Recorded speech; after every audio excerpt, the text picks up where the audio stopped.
दूसरों के देखा देखी अल्लाह को मानने वाली कौम के हालात भी बदलते जा रहे हैं। अब दिसंबर का आखिरी हफ्ता है और शायद इसी हफ्ते के अंदर 31 दिसंबर होगी, जिसे लोग 31st नाइट के नाम से जानते हैं। यही सब होगा। और अब ये लानत और नहुसत बड़े शहरों से, मगरबी शहरों से चलते चलते मशरिक में आई, और मशरिक में भी बड़े जो वो हिंद के बड़े बड़े शहरों से अब हमारे मालेगांव शहर के अंदर भी ये नहुसत और लानत आ गई। अब यहां भी 31st नाइट का एहतमाम होने लगा है, इसलिए कि लोग मरऊब इतने हो गए मगरिबी तहजीब से, अंग्रेजों की तहजीब से, उनके कल्चर से इतने मरऊब हो गए, अब अपने आप ही हो रहा है। और जिनको मिलादुन नबी के मौके पर जो बेचैनी रहती थी शिर्क और बिदअत के फतवे देने की, इस वक्त वो कुछ कहने के लिए तैयार नहीं, जबकि यही 31st नाइट का मौका है। शराब, जिना, लिवातत, बदकारी, बदफेली, डांस, बारों का आबाद किया जाना, पैसों का लुटाना, पैसों का जाय करना, ये सब कुछ हो रहा है। बल्कि अभी तो हमारे शहर मालेगांव के एक बुर्का फरोश ने, बुर्का मेकर ने अखबारात के अंदर मजमून शाये करवाया। उसने मजमून लिखा।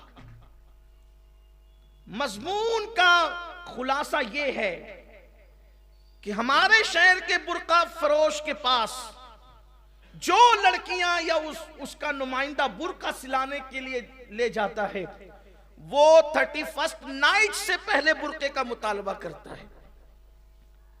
और उनका कहना यह है, उस बुर्का फरोश का कहना यह है कि यह सिलसिला बरसों से चल रहा है। अब यहां पर कहने की बात यह है, दो चीजें हैं। एक तो यह कि अगर 31st नाइट के लिए बुर्के सिए जा रहे हैं तो कहीं ऐसा तो नहीं कि मुस्लिम बेटियां भी 31st नाइट में शरीक हो रही है। अगर यह सूरत हाल है तो फिर चुल्लू भर पानी में डूब मरने की बात है। क्योंकि जिस मजहब ने औरत को नमाज पढ़ने के लिए जमात के साथ मस्जिद में जाने से रोक दिया फितने की वजह से, असल हुक्म तो यही है, असल हुक्म दौरे रिसालत से यही है कि औरत मस्जिद में जा सकती है। लेकिन फितने के खौफ से सैयदना फारूक आजम ने रोक दिया कि नहीं, अब औरतों की इज्जत को खतरे में देखकर या औरतों की कैफियत को देखकर उनकी आबरू को बचाने के लिए फारूक आजम ने कहा, अल्लाह की बंदियां अब अल्लाह के घर में नहीं आएंगी इज्जत की हिफाजत की खातिर। और फिर रोक दिया गया औरतों को मस्जिद से। तो जिस मजहब के अंदर औरतों की इज्जत के तहफ्फुज की खातिर औरतों को मस्जिद में जाने से रोक दिया गया है, उस मजहब की मानने वाली बेटियां फिर 31st नाइट मनाने के लिए किस तरीके से बारों की तरफ जा सकती है, किस तरह आबरूओं का सौदा कर सकती है। अगर गुंबदो मीनार के शहर में ये बात है तो हम बहुत दर्द के साथ ये कहते हैं, ये बहुत बड़ा अलमिया है। बाप को, भाई को, घर के लोगों को तवज्जो करना चाहिए कि ऐसा क्यों हो रहा है। लेकिन मेरा गुमान कहता है, मेरे दिल की आवाज कहती है, मेरे ज़मीर की आवाज कहती है कि मेरे शहर मालेगांव की बेटियां ऐसा नहीं कर सकती। अल्लाह अकबर। आज भी उनके अंदर ईमानी जज्बा, हया, गैरत, परहेजगारी मौजूद है। तो फिर ऐसा क्या हो रहा है? तो बात यह है, जो लड़कियां मजहबी है, जो लड़कियां मसलकी है, जो लड़कियां मशरबी है, यानी दीन, धर्म, मसलक व मजहब से जिनका ताल्लुक है, वो कतई ऐसी नहीं है। बल्कि वो लोग जो जराइम पेशा लोग हैं, वो बुर्के को बदनाम करने के लिए, या जो मुशरिकीन हैं, जो लोग जिनका इस्लाम से ताल्लुक नहीं है, वो लोग बुर्के को बदनाम करने के लिए जब जिना के अड्डों पे जा जाते हैं तो बुर्के पहन करके जाते हैं, जब वो जिना के अड्डों पे जाते हैं तो बुर्के के साथ जाते हैं। उसकी वजह ये है कि एक तीर से दो शिकार हो जाए, एक तो उनका चेहरा बच जाए और दूसरा ये कि बुर्का पहनने वाली बच्चियां बदनाम हो जाए। अब ऐसी नाजुक सूरत हाल में बुर्के वाली की इज्जत भी बच जाए और ये जराइम पेशा लोग बेनकाब हो जाए, तो उसके लिए करना क्या चाहिए? क्या नेक बच्चियां बुर्का छोड़ दें? क्या नेक बच्चियां बुर्का तर्क कर दें? नहीं नहीं, बुर्का हम तर्क नहीं कर सकते। फिर क्या करें? उसका तरीका सबसे खूबसूरत जो मेरे जहन में आता है वो ये है कि फिर हम ये बुर्का न पहने, मेरी बेटियां ये बुर्का न पहने, मेरी बहनें ये बुर्का न पहने, बल्कि जो मदनी बुर्का है जो मुस्तफा जाने रहमत के दौर में पहना जाता था वो बुर्का बच्चियां पहनना शुरू कर दे, तो आवारा लड़कियों में और कनीजाने फातिमा के अंदर दोनों में फर्क हो जाएगा। आप कहेंगे ये मदनी बुर्का कौन सा है, मदीने वाले की तहजीब के मुताबिक बुर्का कौन सा है? तो उम्मुल मोमिन हज़रत आयशा सिद्दीक़ा रज़ी अल्लाह ताला अन्हा फरमाती है कि हुजूर के दौर में जो बुर्का पहना जाता था वो इंतहाई भद्दा बुर्का होता था। औरतें जब चलती थी तो ऐसा लगता था कि जैसे उनके सरों पे कौवे बैठे हुए हैं, और इतना ढीला ढाला होता था, उसमें कोई डिजाइन नहीं होती थी, उसपे कोई रंग रोगन वाला मामला नहीं होता था। यानी कि ये जो डिजाइन वाले बुर्के ये सब नहीं, बहुत सादा सिंपल बुर्का होता था। बल्कि आज से 900 साल पहले इमाम गजाली ने फतवा दिया था कि डिजाइन वाला बुर्का पहनना नाजायज है, सिंपल बुर्के पर आ जाएं शरीफ लड़कियां अगर आबरू बचाना चाहती हैं। तो फिर ये फर्क हो सकता है कि चूंकि जराइम पेशा लड़कियां तो ये सिंपल बुर्का नहीं पहन सकती, जैसे जराइम पेशा लोग सुन्नते रसूल के सांचे में नहीं ढल सकते। आप देख लें, जराइम पेशा लोग दाढ़ियां रख लेते हैं लेकिन सुन्नत के सांचे में नहीं ढल पाते हैं। तो इसीलिए फिर फर्क हो जाता है कि असल गुलाम मुस्तफा कौन है, जराइम पेशा लोग कौन है। तो इसी तरीके से बुर्के में भी एक पहचान बना ली जाए, बुर्के सिंपल हो, बड़ा भद्दा कपड़ा, यहां तो कीमती से कीमती कपड़ा होता है, एकदम सिंपल कपड़ा, इज्जत ही बचाना। मैं कहता हूं अगर सिंपल कपड़े में इज्जत बचती है तो वो डिजाइन वाले करोड़ रुपए के बुर्के से बेहतर है, क्योंकि इज्जत से बढ़कर कोई चीज नहीं है। हम मुजम्मत करते हैं इसकी 31st नाइट को जो बुर्के का मिसयूज हो रहा है। मैं फिर कहता हूं मुस्लिम बच्चियां मेरी कौम की इतनी बेबाक नहीं है, क्योंकि मुझे यकीन है उनकी आबरू पर और उनकी हया पर। जो मस्जिद आने के लिए जिद नहीं करती वो बार में क्या जाएगी, और जो जाती हैं उनका सैयदा फातिमा ज़हरा से कोई ताल्लुक नहीं, इसलिए जाती है। वरना जो कनीज़े फातिमा होगी वो तो मर जाना पसंद करेगी लेकिन कभी बार में जाना पसंद नहीं करेगी। इसलिए हमें भी थोड़ा सा ध्यान रखना पड़ेगा, हमें भी थोड़ी तवज्जो करनी पड़ेगी। हर नौजवान की जुत्थे अपने मोहल्ले में बैठकर नजर रखे, कौन कहां आता है कौन कहां जाता है। थोड़ा सा इस पर सिर्फ नमाज रोजा पढ़ करके अपनी जिम्मेदारी पूरी नहीं होती। ये जो इदारे बना बना रखे ना मोहल्लों के अंदर, ये सिर्फ रात के 3-3 बजे तक पड़े रहकर के औंधे पड़े रहकर टीवी देखने के लिए नहीं है। ये जो मोहल्ले के इदारे कल्बे हैं ना, इनको अपना काम करना चाहिए। ये बैठे मोहल्लों के अंदर और नजर रखे कौन कहां जा रहा है, और अगर किसी के कदम गलत तरफ उठते देखे तो उसके माँ बाप को तंबीह करें। अगर मोहल्ले में रहना होगा तो मुस्तफा जाने रहमत के कानून के मुताबिक जिंदगी गुजारना होगा।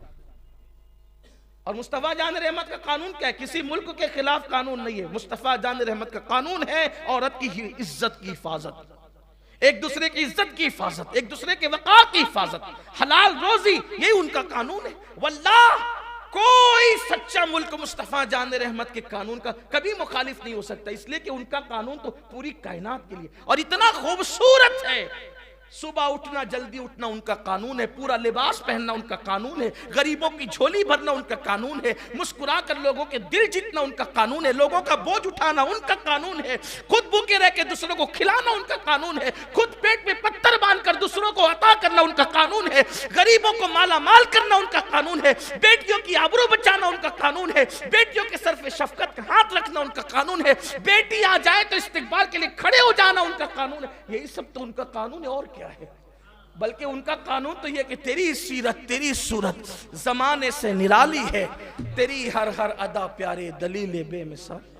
अगर मेरी बहनों तक ये पैगाम पहुंच रहे तो उनसे भी कहता हूं, अगर कोई इस बला से सरशार है, अगर कोई इस बला में सरशार है और इस बला से सरशार है, तो उससे कहता हूं खुदा के लिए जवानी में रंगरेलियां मत करो। एक दिन इस बदन पे झुर्रियां भी पड़नी है, एक दिन ये बदन कब्र में भी जाना है। अगर कोई अपने हुस्न की नुमाइश करने के लिए और हुस्न को रोकड़ा करने के लिए तैयार है, तो उसको मालूम होना चाहिए कि अल्लाह का अज़ाब बड़ा सख्त है। इन्ना बत्श रब्बिका लशदीद, तेरे रब की पकड़ बड़ी सख्त है।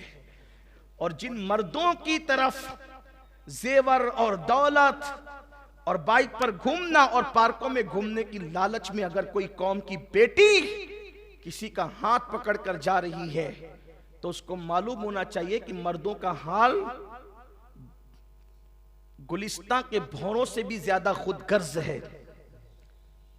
भौरा एक मर्तबा फूल का रस चूस करके जब भाग जाता है तो दोबारा कभी उधर का रुख भी नहीं करता।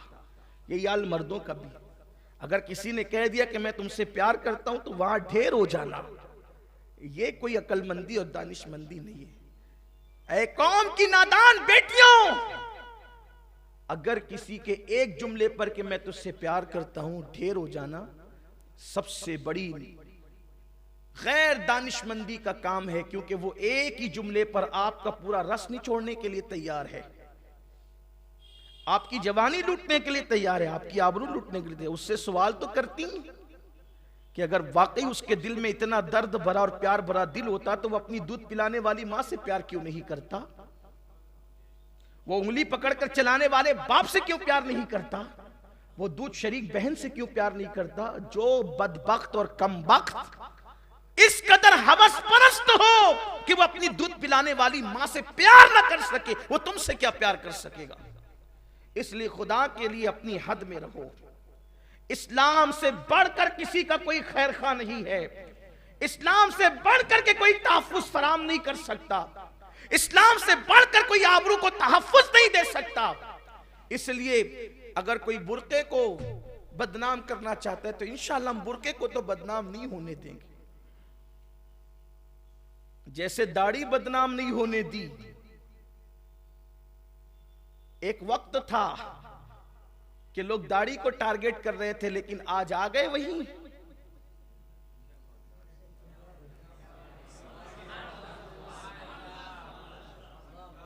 दाढ़ी को टारगेट करने वालों जब बाल सफेद हो जाते हैं तो फिर दाढ़ी को टारगेट करने वालों को ही वही, आखिर दाढ़ी में कुछ तो है कि मरने से पहले आपको दाढ़ी सूझ रही है।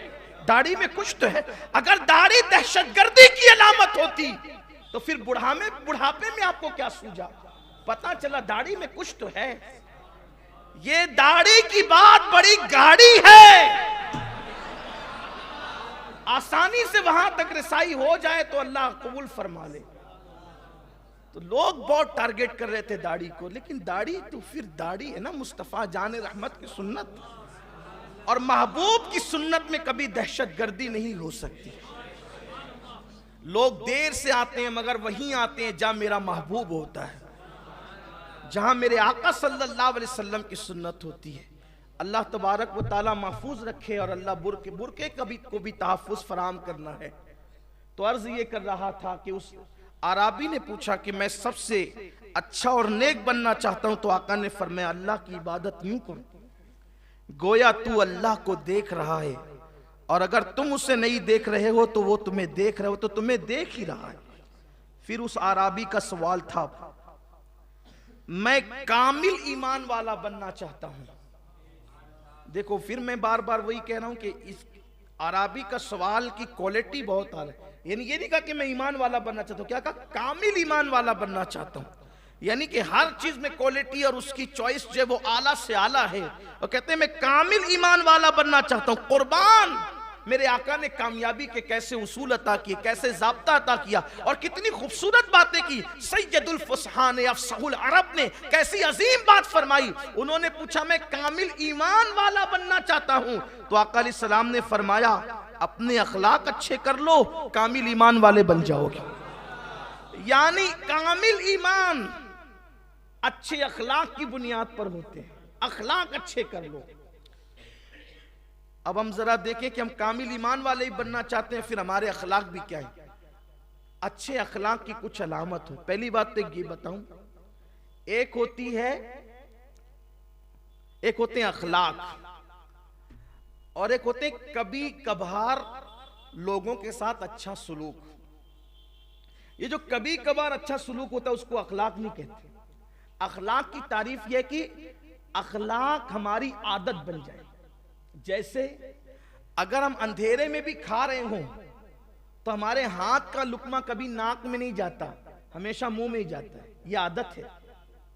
सही, यह आदत है। तो ऐसे ही जैसे अंधेरे में भी लाख अंधेरा हो, एक हाथ को दूसरा हाथ सुझाई नहीं देता, लेकिन फिर भी लुकमा मुंह में ही जाता है। तो जब तक के अखलाक ऐसी आदत ना बन जाए उस वक्त तक हम बाअखलाक नहीं कहला सकते।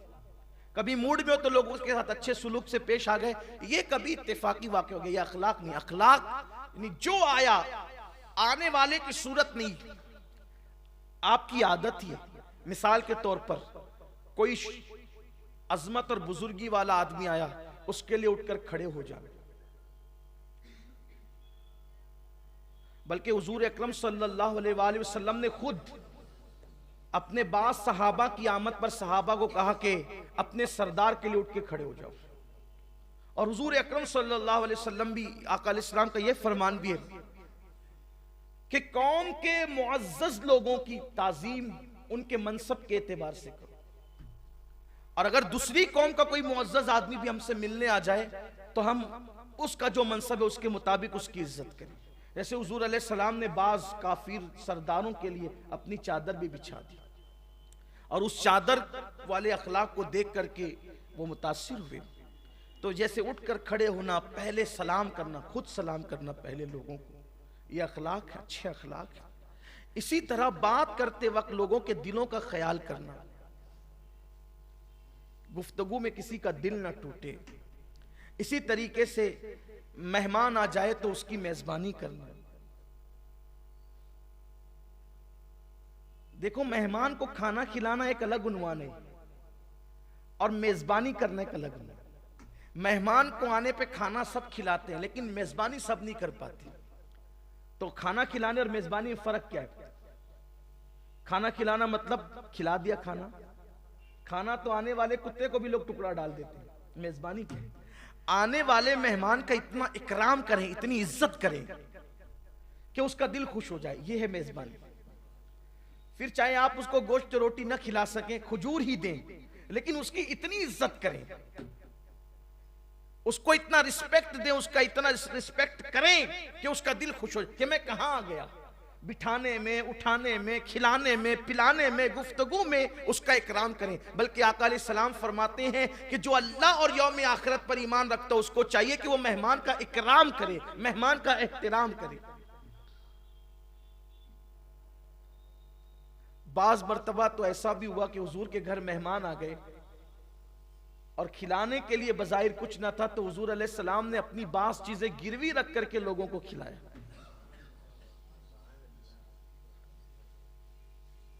तो अपने अखलाक अच्छे कर लो। अब अखलाक में बहुत सी चीजें आती हैं।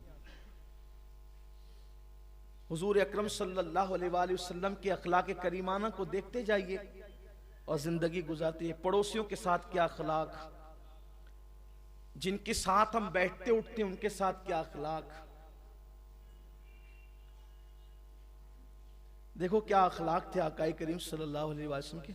बहुत सी चीजें और आप सुनते ही रहते हैं। अगर अखलाक का बाप खुले मुस्तफ़ा जान रहमत के खुल्क़ अजीम का, तो आप समझ सकते हैं कि फिर बात कहाँ को पहुंचेगी। और फिर हम तो उसके लिए तो फिर रातें चाहिए, क्योंकि उनके अखलाक की बात छिड़ जाए। बल्कि मैं तो ये कहता हूं कि जहां से अखलाक का शऊर पाए वो मुस्तफ़ा जान रहमत की अखलाक। जो पागल ऊंटों को भी कभी नजरअंदाज न करे, जो चिड़िया की फरियाद भी कभी रद्द न करे, जो कुत्तों तक का ख्याल करे, जो पागलों तक का ख्याल करे। आपने सुना होगा, मैंने इससे पहले गुज़िश्ता मिलाद शरीफ में बहुत से वाक़यात इस सिलसिले में बयान किए कि वो पागल औरत हुजूर को धूप में लेकर के खड़ी रहे, हुजूर अलैहिस्सलाम खड़े रहे। और वो उसकी तफसील में नहीं जाता, लेकिन एंड इस पर हुआ कि उस हुजूर अलैहिस्सलाम ने कहा कि जब भी तुम्हारी कोई न सुना करे तो फिर मेरे पास आया करो, जब तुम्हारी कोई नहीं सुनेगा तो मैं सुनूंगा। एक ऊंट पागल हो गया, सबको काटता था, हुजूर उसके पास गए और उसके सर पे हाथ फेरा तो वो पागल ऊंट, हुजूर ने उसके मालिक से कहा कि तुम इस पे जुल्म कर रहे हो।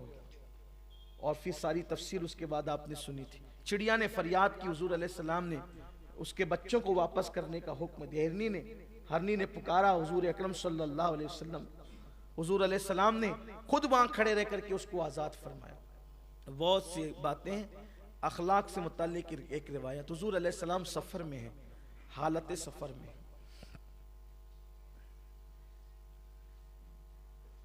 अब अपनी क्या आदत है कि अगर हम सफ़र में हो और अगर इत्तेफाक से, हुस्न इत्तेफाक नहीं कहता बल्कि कहता हूँ सूए इत्तेफाक से, अगर हम ही इल्म वाले हों, हम ही पीर साहब हों, हम ही आलिम साहब हो, हम ही सैयद साहब हो, हम ही खतीब साहब हो, हम ही यानी बड़ा मनसब अपना ही हो, तो फिर पूरे सफ़र में हम सबको नौकर बना लेते हैं। पानी पिलाओ, चाय पिलाओ, ये लाओ वो लाओ, ये सभी रहता है। बल्कि बाज़ अल्लाह खैर फरमाए कि बाज़ लोग का हाल तो ये होता है कि फिर उनकी जेब में कभी उनका हाथ भी नहीं जाता, सोचते हैं कि सफ़र में सबको लूट ही खा ले। अजीब फितरत है लोगों की, अभी अजीब आदत भी है, वो अपने हाथ से अपनी चप्पल भी नहीं पहनना चाहेंगे, ये कैफियत। लेकिन आइए हुजूर अलैहिस्सलाम के अखलाक करीमाना सल्लल्लाहु अलैहि वसल्लम एक मकाम पर उतरे और उतरने के बाद हुजूर अलैहिस्सलाम ने खुद सहाबा को काम तकसीम किया, तुम ये कर लो, तुम ये कर लो, तुम ये कर लो, तुम। और जब काम तकसीम हो गए तो आकाए करीम सल्लल्लाहु अलैहि वसल्लम खुद लोगों की नजरों से ओझल हो गए, लोगों की निगाहों से ओझल हो गए। सब अपने अपने काम में लगे थे, खाना पकाने की तैयारी हो रही थी उस जंगल के अंदर, सब अपने अपने काम में लग गए थे। थोड़ी देर के बाद देखा कि हुजूर अलैहिस्सलाम तन्हा आ रहे हैं और अपने सरों पर लकड़ियों का गट्ठा रख करके ला रहे हैं। गौर करें आप, जिसकी रिसाई खुदा तक हो, मैदान महशर का जो दूल्हा हो, जो मालिक जन्नत हो, मालिक कौनैन हो, मालिक कुल हो, जो महबूब खुदा हो, जिसकी मर्जी खुदा की मर्जी, जिसको हिल्लत व हुर्मत के कानून का मालिक बना दिया जाए, आसान काम दूसरों को सौंपा और जो मुश्किल काम था वो अपने जिम्मे लिया, बताया तक नहीं, लकड़ियों का गट्ठा सर पे रखकर लिया। सहाबा दौड़े, उसके हुजूर आपने ये क्या किया? आका अलैहिस्सलाम ने फरमाया कि तुम्हें काम सौंप दिया था, तो अब काम एक बचा था और मैं ही बचा था, तो वो काम मैंने अपने जिम्मे पे ले लिया। कहा हुजूर हमें हुक्म फरमाते? फरमाया मैं बंदा हूं, मैं इम्तियाजी और इनफिरादी शान के साथ रहना पसंद नहीं करता, मैं अल्लाह का बंदा हूं और बंदोही की तरह जिंदगी गुजारना पसंद करता। आप देख ले, हमारा हाल तो ये कि अगर अपने घर में भी कोई फंक्शन और शादी होगा तो हम कुर्सी पर टांग पे टांग डाल करके बैठेंगे, लोग कहेंगे जरा तू वो कर ले, तू वो कर। आप भी कुछ करें, जरा बंदे हो, कभी तो इजहार हो बंदगी का, उठ करके कभी आप भी पानी लें और पिलाएं लोगों को। रसूलुल्लाह के घर मेहमान आते थे तो हुजूर उनके हाथों को खुद धुलाते थे। हुजूर अलैहिस्सलाम ने लोगों के सामने खाना खुद रखा, कभी बकरियों का दूध खुद दुहा, बाजार खुद गए, हत्ता कि अपनी नालैन शरीफ को अगर सदमा पहुंचा, सदमा पहुंचने का मतलब समझिए आप, मैं नहीं कह सकता लेकिन लोग ऐसा कहते हैं कि नालैन टूट गई। खुदा की कसम, जिस नालैन के सदके टूटी हुई किस्मतें संवर जाती है, उसको टूटा हुआ किस मुंह से कह दूं? तो इसीलिए जब मैं भी नालैन का जिक्र करता हूं तो कहता हूं कि नालैन को सदमा पहुंचा, मतलब अब आप समझ गए हो। तो नालैन को सदमा पहुंचता तो अपने हाथ से सिल लिया करते थे। हुजूर के अखलाक के करीमाना थे, इसीलिए जो हुजूर अलैहिस्सलाम को दूर से देखता हुजूर के हुस्न से मरऊब हो जाता, और जब करीब आता तो हुजूर के अखलाक से हुजूर पर फिदा हो जाता। हुजूर अलैहिस्सलाम कभी अपने सहाबा के साथ हंसी भी करते, मजाक भी फरमाते, जैसा कि उनकी शान थी, हंसी मजाक भी फरमाते। अच्छा, हुजूर की खास बात थी, यूं तो उनकी हर बात ही खास है। हुजूर अलैहिस्सलाम जिस महफिल में जाते तो अपनी तरफ से उस महफिल का मजा कभी माज़अल्लाह किरकिरा नहीं करते थे, बल्कि उस महफिल में हुजूर खुद रंग जाते थे। जैसे अगर सहाबा हंसी मजाक कर रहे हो तो हुजूर अलैहिस्सलाम भी शामिल हो जाते हंसी मजाक करने। अगर वहां गम का माहौल हो तो हुजूर अलैहिस्सलाम उस गम में शरीक हो जाते। अगर वहां तिजारत की बात हो रही हो तो वो तिजारत की बातों में शामिल हो जाते। अगर वहां सियासत की बात हो रही हो उसमें शामिल हो जाते। लेकिन जब हुजूर शामिल होते तो हर जगह वो इमामुल अंबिया नजर आते। हंसी करने में भी कोई उनकी मिसाल ना था, इजहार गम में भी कोई उनकी मिसाल ना था, इजहार ताजियत में भी कोई उनकी मिसाल ना था, और जंगी चालों में भी उनकी कोई मिसाल ना था, और बेहतरीन जर्नेल होने में कोई उनकी मिसाल न था, बेहतरीन सिपा सालार होने में भी कोई उनकी मिसाल न था, बेहतरीन शुजा होने में भी कोई उनकी मिसाल न था, बेहतरीन इल्म वाला होने में भी उनकी कोई मिसाल न था। तकवा, परहेजगारी, हिल्म, बुर्दबारी, मईशत, माशरत, समाज, इज़्दिवाजी जिंदगी, वो हर जगह बेमिसाल नजर आते। कभी मजाक फरमाई तो ऐसा कि फिर मजाक को मेराज नसीब होगी।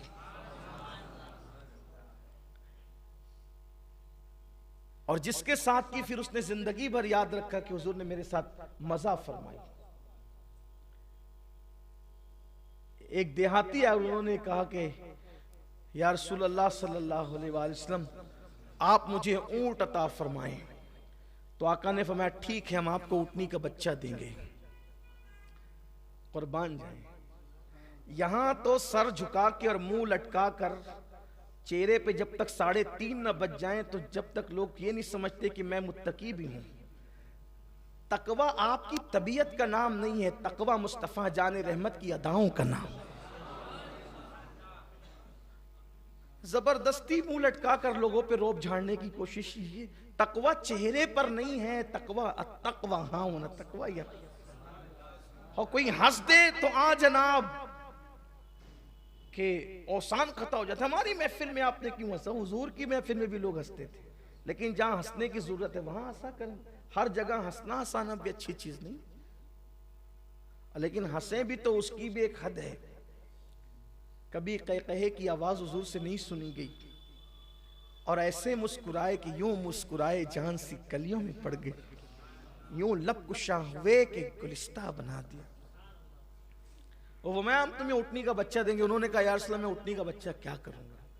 इसलिए कि ऊँटनी का बच्चा बड़ा होते होते जवान होते होते 5 साल गुजरते हैं ना। तो उन्होंने कहा कि क्या करूंगा मैं, मुझे ऊँट चाहिए। हुजूर ने फरमाया हम आपको ऊँटनी का बच्चा देंगे। उन्होंने कहा यार रसूलल्लाह सबको देते हैं, अब मैं अर्ज कर रहा हूँ। तो हुजूर ने फरमाया हम ऊँटनी का बच्चा देंगे। तो कहा हुजूर मैं ऊँटनी का बच्चा लेके करूंगा क्या? आका ने फरमाया भले इंसान, ऊँट भी तो ऊँटनी ही का बच्चा होता है। अंदाज़े मज़ाह पे कुर्बान। इंशाअल्लाह किसी वक्त अगर याद रहा तो हम पूरी एक गुफ्तगू, पूरी एक इज्तिमा में नशिस्त इंशाअल्लाह नशिस्त हुजूर के मज़ाह पर, अंदाज़े मज़ाह पर करेंगे। और उनके मज़ाह में भी क्या मज़ा था। हुजूर अलैहिस्सलाम की साली है हज़रत अस्मा बिनते अबू बकर, ये हज़रत अब्दुल्ला बिन जुबैर की वालिदा है, अम्मा आयशा की सगी बहन है। एक दिन हुजूर अलैहिस्सलाम वुजू कर रहे थे। वुजू करते हुए हुजूर अलैहिस्सलाम ने करम की वजह से अज़राए मज़ा अपनी उंगलियों के पानी के छींटे उनके चेहरे पे डाल दिए। बूढ़ी होने के बाद भी वो 18 साल की जवान वाली चेहरा लगता था, बुढ़ापे में भी। हालांकि उनकी आंखों की बीनाई चली गई थी, इतनी लंबी उम्र उन्होंने पाई। हज्जाज बिन यूसुफ के दौर तक वो जिंदा और हयात रही, इतनी लंबी उम्र पाई। वाक़या करबला उनके सामने बीता, वो मक्कतुल मुकर्रमा करबला शरीफ के वक्त भी वो मौजूद थी, वाक़या हर्रा के वक्त भी वो मौजूद थी, हज्जाज बिन यूसुफ के दौर में भी वो मौजूद थी, करबला के बाद तक वो हयात रही। यानी गोया के 80 साल से ज्यादा की उन्होंने उम्र पाई, और भी उम्र है लेकिन इस वक्त मुझे जब वो मुकम्मल तौर पर उनका सने विसाल याद नहीं आता, लेकिन उसके बावजूद भी जो जवान लड़कियां होती है 18-20 साल की, उस तरह उनका चेहरा था। और किसी ने कहा कि बीनाई भी चली गई है लेकिन चेहरे से शबाब के आसार नहीं जाते। कहा क्यों जाएं? इसलिए कि महबूब खुदा ने अजराए मजा एक मर्तबा अपने करम से मेरे चेहरे पे पानी के छींटे डाल दिए। ये पर्दे के अहकामात के नुज़ूल से पहले की बात हो सकती, वरना जब पर्दे के अहकामात आ गए तो फिर उसके बाद किसी औरत को बेपर्दा आने की इजाजत नहीं थी। तो हुज़ूर अलैहिस्सलातु व तस्लीम के मज़ाह पर बहुत से वाक़यात हैं जिसका तज़किरा यहाँ नहीं होता। तो हुज़ूर अलैहिस्सलाम ने फरमाया कि अपने अखलाक अच्छे कर, इसीलिए हमारे बुजुर्गों की महफिलें भी अक्सर व बेशतर बहुत पुरमज़ा रहती थी, मज़ा वाली महफिलें होती थी। इस पर मुझे कई वाक़यात मेरे जहन में आ रहे हैं, लेकिन अपने उन्वान की तरफ चलते हैं। फिर उन्होंने अर्ज किया, उस आराबी ने अर्ज किया कि या रसूल अल्लाह सल्लल्लाहु अलैहि वसल्लम, मैं अल्लाह का फरमा बरदार बंदा बनना चाहता हूं, यानी मेरा शुमार फरमा बरदारों में फरमा बरदार बनना चाहता हूं। तो हुज़ूर अकरम सल्लल्लाहु अलैहि वसल्लम ने फरमाया, सैयदुल फुसहा का जवाब था, फराइज की पाबंदी करो, तुम अल्लाह के मुती और फरमा बरदार बंदे बन जाओगे। फराइज की पाबंदी करो, फर्ज कभी छूटने ना पाए, फर्ज मत छोड़ो कभी, तुम फरमा बरदार बन जाओ। अब आज का हाल ये हो गया है कि हम फराइज को छोड़कर नवाफिल में उलझ गए, नफल ज्यादा करते हैं, फर्ज से कोसों दूर। अब यहां फर्ज और नफल की बात एक आपको बताता हूं। जैसे मिसाल के तौर पे कहीं ऐलान हो रहा हो कि भाई मस्जिद में चंदा लिखाओ, मदरसे में चंदा लिखाओ, लिखाना चाहिए। आए दिन तो हम ही लोग ऐलान करते रहते हैं कुछ न कुछ। अभी आज भी असर के बाद ऐलान किया था, आज भी माशाल्लाह एक मस्जिद का संग बुनियाद सुन्नी दावत इस्लामी ने रखा, अल्हम्दुलिल्लाह। बड़ा खूबसूरत साल ये गुजरा है। मैं समझता हूँ कि 2020 के आगाज़ से लेकर अब ये 2020 की आखिरी मस्जिद का संगे बुनियाद था इस साल का। मैं समझता हूँ कि तकरीबन 11 से 12 मस्जिदों का संगे बुनियाद शहर मालेगांव में रखा, जिसमें से 8 मस्जिदों का तो इफ्तिताह हो चुका अल्हम्दुलिल्लाह। उसमें से 7 तो तंजीम की थी और एक मस्जिद दूसरे इदारे की तरफ से। और अब अल्लाह का शुक्र है कि मस्जिद इब्राहीम का आज संगे बुनियाद रखा गया। उम्मीद है कि रमज़ान शरीफ से पहले उसका इफ्तिताह होगा और ये सिलसिला हुनूस जारी है और इंशाल्लाह जारी रहेगा। एक तहरीक है, मस्जिदें बढ़ाओ नमाजी बढ़ाओ। मस्जिदें ही बढ़ेगी इंशाल्लाह और नमाजी भी बढ़ेंगे इंशाल्लाह।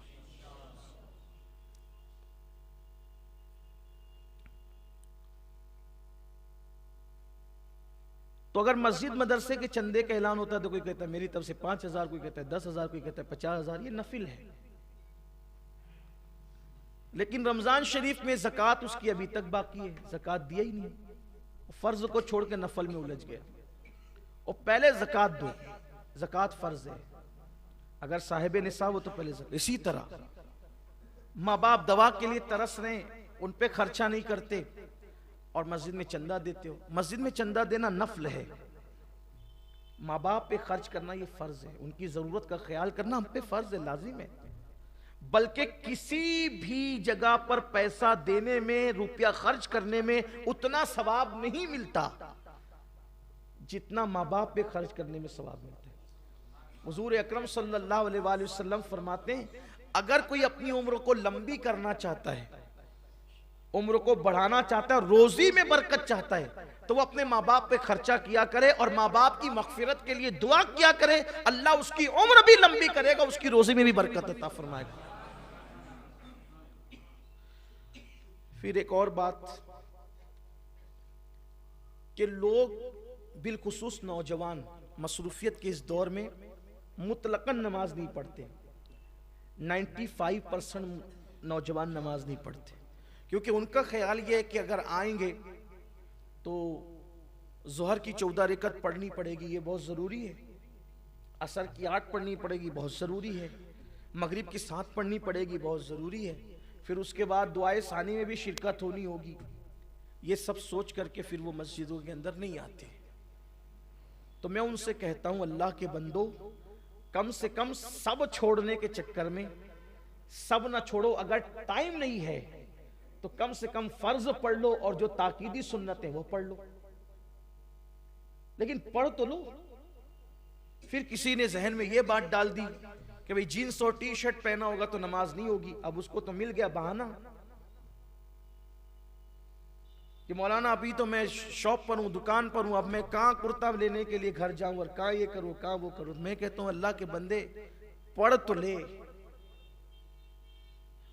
अगर जीन्स और टी शर्ट पर ही पढ़, मैं इजाजत नहीं दे रहा हूं लोगों को, लेकिन ये कहता हूं कि चले अगर वो लिबास पूरा है, इसलिए कि नमाज के लिए तो सत्र औरत ही शर्त है, शरायत में से है। तो अगर फर्ज छोड़ रहा है तो फर्ज मत छोड़, जींस और टी शर्ट पर ही पढ़ ले, मगर पढ़ ले। अगर नहीं तेरे पास वक्त है सुन्नत पढ़ने का तो कम से कम फर्ज ही पढ़ ले, दुकान ही में पढ़ ले, शॉप में पढ़ ले, मगर मत छोड़ नमाज। इसलिए कि फर्ज छोड़ने वालों, मेरे आका ने फरमाया, मन तरक सलात मुताम्मिदन फकत कफर, जिसने नमाज छोड़ दी जानबूझ के वो कुफ्र की हद तक पहुंच गया। मेरी बात का ये मतलब ना निकाला जाए कि मैं सुन्नतें तर्क करने की, वल्लाह ये बात नहीं कर रहा हूं। सुन्नत पढ़ने वालों पढ़ो, कुर्ता पाजामा पहनने वालों पहनो, मैंने नहीं मना किया, लेकिन ये कहना चाहता हूं कि जो बिल्कुल नहीं पढ़ रहा है वो 95% तबका, उनसे कहता हूं कम से कम फर्ज तो पढ़ लो। मेरा यकीन और विजदान कहता है जिस दिन फर्ज की लज्जत नसीब हो जाएगी अल्लाह तबारक व तआला सुन्नतों की तौफीक भी अता फरमा दे। नहीं से हाथ तो है, कम से कम पढ़ो तो सही। कुर्ते के बहाने के चक्कर में जींस टी शर्ट को वो मत बनाओ, बहाना मत बनाओ। वो पहनते हो तो पढ़ो, लेकिन पढ़ो। नहीं पढ़ने से बेहतर है कि फर्ज की पाबंदी करो, फर्ज पढ़ लो। लेकिन सुन्नते मौकेदा का बार बार छोड़ने का आदी बन जाना, ये भी गुनाह, इस मसले को भी जहन में रखें। लेकिन नमाज की पाबंदी करें। हुजूर अलैहिस्सलाम ने फरमाया कि फराइज का पाबंद बने, अल्लाह के मुती और फरमा बरदार बन जाओ। चलिए अब यहां पर आखिरी आज की, हालांकि अभी हदीस और बाकी है, अगर आज भी आधा घंटा मजीद गुफ्तगू हो तो भी हदीस मुकम्मल नहीं होगी।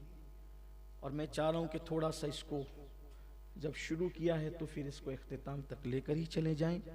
आज का आखिरी सवाल इस महफिल का कि उन्होंने अर्ज किया, ये बहुत खास है, पूरी बात ही खास है लेकिन इस पर खास तवज्जो। आराबी सवाल करते हैं, या रसूल अल्लाह, रोज़े क़यामत के दिन मैं अल्लाह से इस हालत में मिलना चाहता हूं कि मेरे वजूद पर कोई गुनाह ना हो, मैं गुनाहों से पाक और साफ होकर अल्लाह से क़यामत में मिलना चाहता हूं। क़यामत के दिन मैं अल्लाह से पाक और साफ, कि मेरे नामे अमाल में कोई गुनाह ना हो, इस शान से मैं अल्लाह से मिलना चाहता हूं। कितना खूबसूरत जवाब है।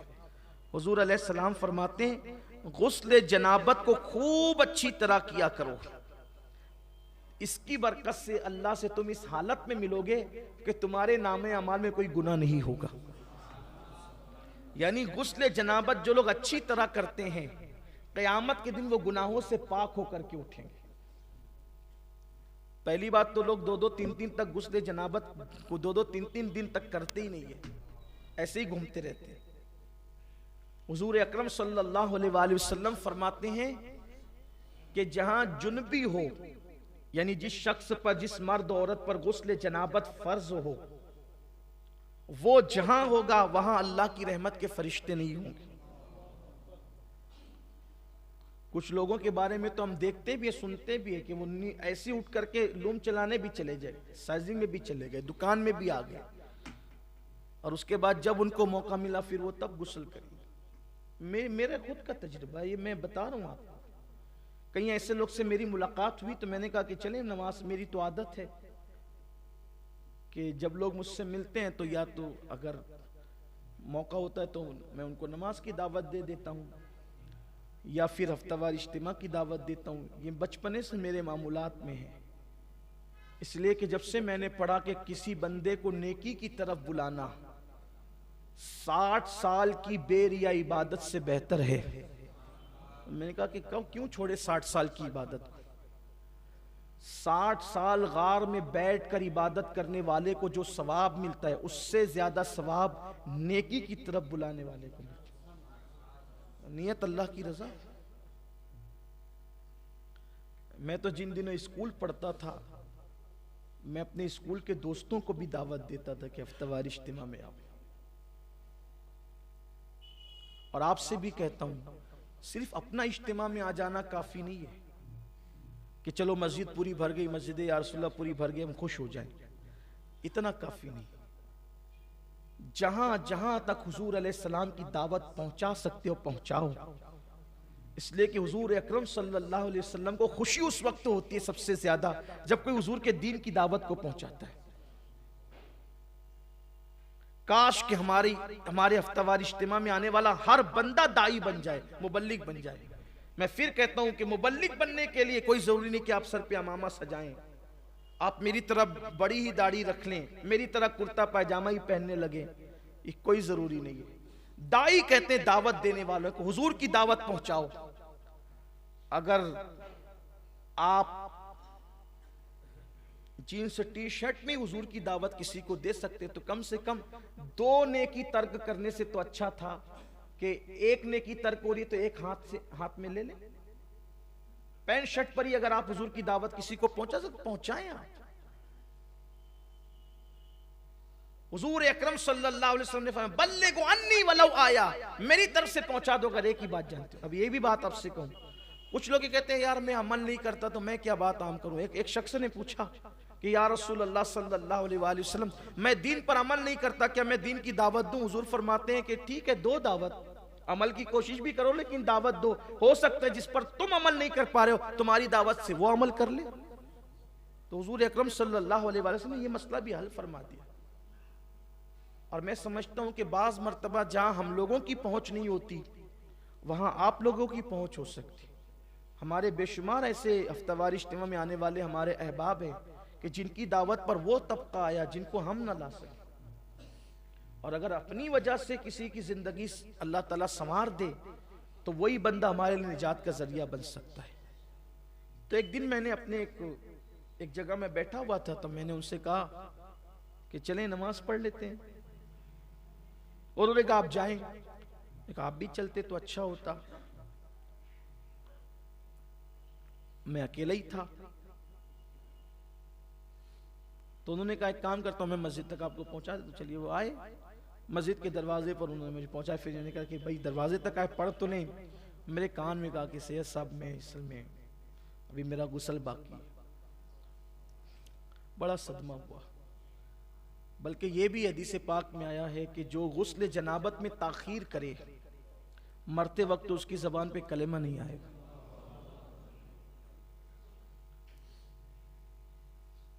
आदत बना लें जब फारिग हों फौरन गुस्ल करें। हालांकि फज्र के वक्त तक इजाजत है लेकिन फौरन करें, अपनी आदत बनाएं।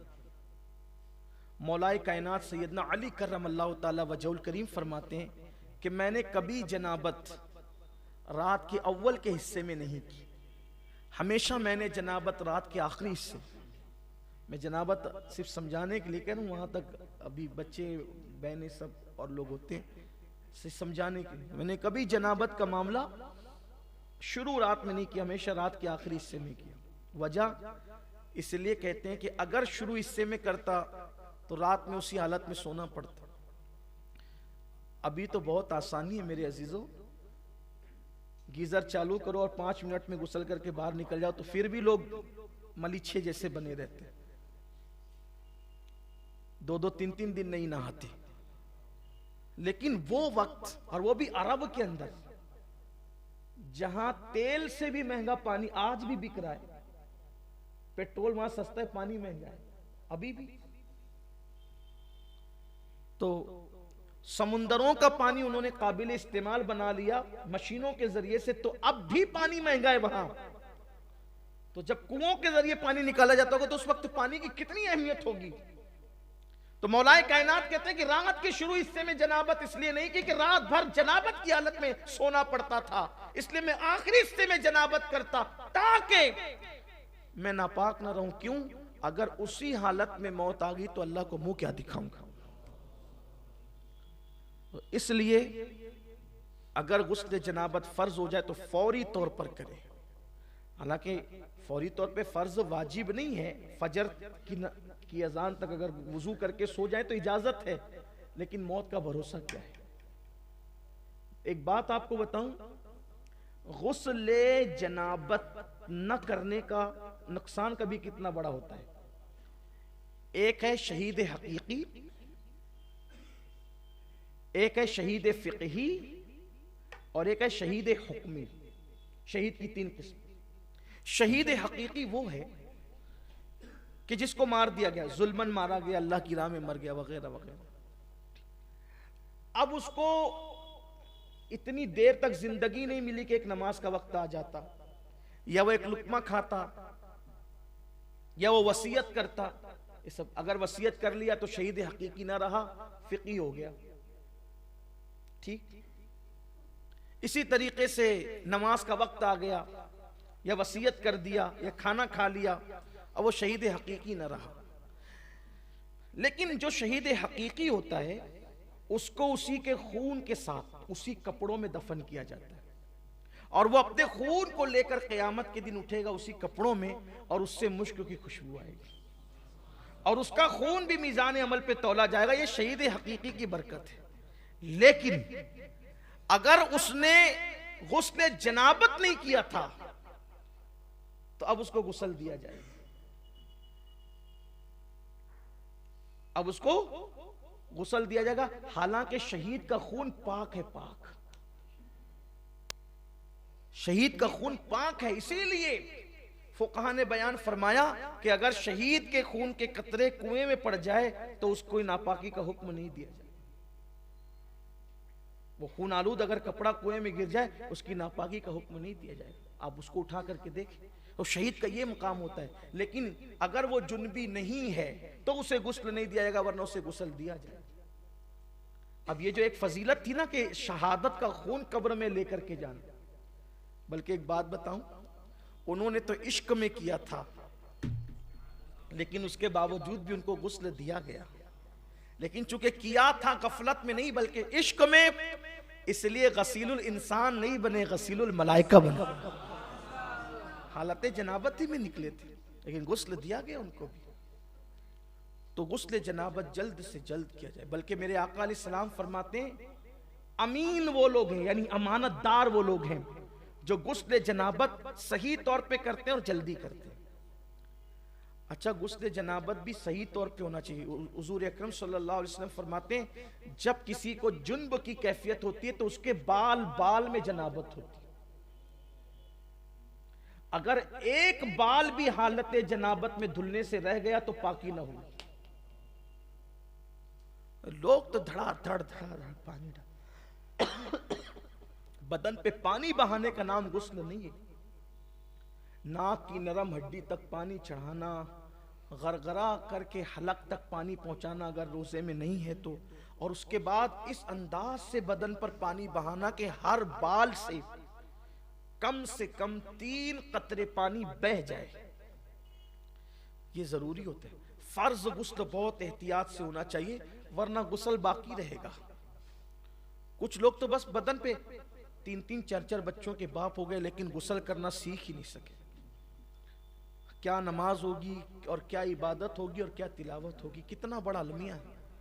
तो इसलिए मेरे आका अलैहिस्सलाम ने फरमाया कि अगर तुम ये चाहते हो कि गुनाहों से पाक हो के क़यामत के दिन अल्लाह से मुलाकात करो तो गुस्ल जनाबत अच्छी तरह से किया करो। हुज़ूर इस्लाम ने कहा कि अच्छी तरह से किया करो, इसलिए गुस्ल जनाबत अच्छी तरह से करने की आदत डालें। नाक के बाल बढ़ जाया करें तो उसको कटवा लिया करें, इसलिए कि अगर बाल कटवा लेते हैं तो गुस्ल जनाबत में आसानी होती है। इसी तरीके से अगर कुछ खाए हैं दांत में फंस गया है और निकाला जा सकता है तो वो सारा हिस्सा धुलना हमारे लिए फर्ज है। गरगरा करना चाहिए, और गरगरा करने में शर्माओ मत कि आवाज आएगी तो लोग क्या कहेंगे। लोगों को छोड़ दो, कौन क्या कहेगा, हलक के अंदर पानी पहुंचना चाहिए। इसीलिए काफिर कभी पाक नहीं हो पाता।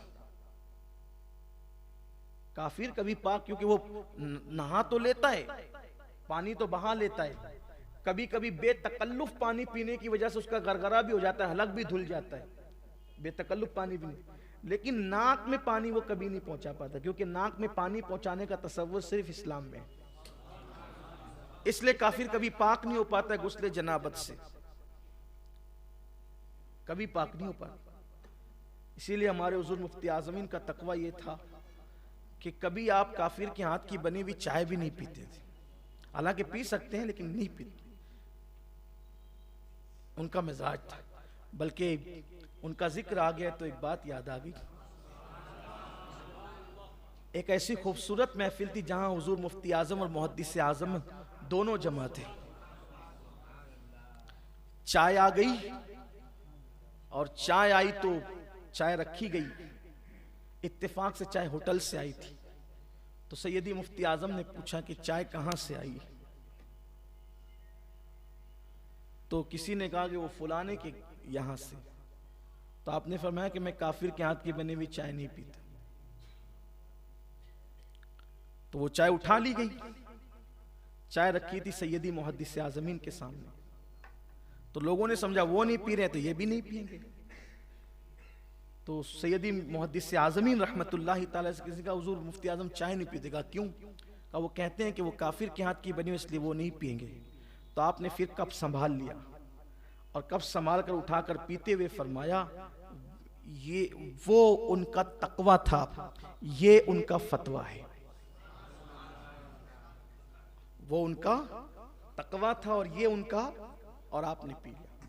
पी सकते हैं, लेकिन सैयदी मुफ्ती आजमी रहमतुल्लाहि ताला अलैह नहीं पिया करते। इससे ये नहीं कि अब जो पीने लगे तो आप उसको जो वो टेढ़ी नजर से, नहीं, इजाजत है। लेकिन आप फरमाते थे, बल्कि उन्होंने ही लिखा ये बात जो मैंने अभी अर्ज की ना, कि काफिर कभी पाक नहीं हो पाता, क्योंकि नाक में पानी चढ़ा करके धुलने का तसव्वुर काफिरों के यहाँ नहीं है। बेतकल्लुफ पानी पीने से उनका हलक धुल जाता है। इसलिए आपसे कहता हूँ गुस्ले जनाबत सीखिए, और अच्छे से सीख करके गुस्ले जनाबत कीजिए। और गुस्ले जनाबत की बरकत भी बहुत ज्यादा है। जब कोई गुस्ले जनाबत करता है तो हर कतरे की तादाद के बराबर फरिश्ते पैदा किए जाते हैं, और वो फरिश्ते क़यामत तक उसके लिए मग़फ़िरत की दुआ करते हैं जिसने जनाबत का गुस्ल किया था। और गुस्ले जनाबत का पानी बतौर नेकी मीज़ान में तौला जाएगा। ये उसकी बरकतें हैं। अल्लाह ताला तौफीक अता फरमाए। गुफ्तगू के दरमियान कोई गलती तो अल्लाह माफ़ फरमाए। अस्तग़फिरुल्लाह रब्बी मिन कुल्लि ज़ंबिन व अतूबु इलैह। रिसालत के परवानों हर सनीचर को बाद नमाज इशा सुन्नी दावत इस्लामी के आलमी मरकज इस्माइल हबीब मस्जिद में सुन्नी इज्तिमा होता है। तो आप हजरात पाबंदी के साथ इसमें शिरकत फरमाएं। सुन्नी दावत इस्लामी की वेबसाइट sunnidawatislamי.net पर विजिट करें और बहुत सारी दीनी मालूमात हासिल करें।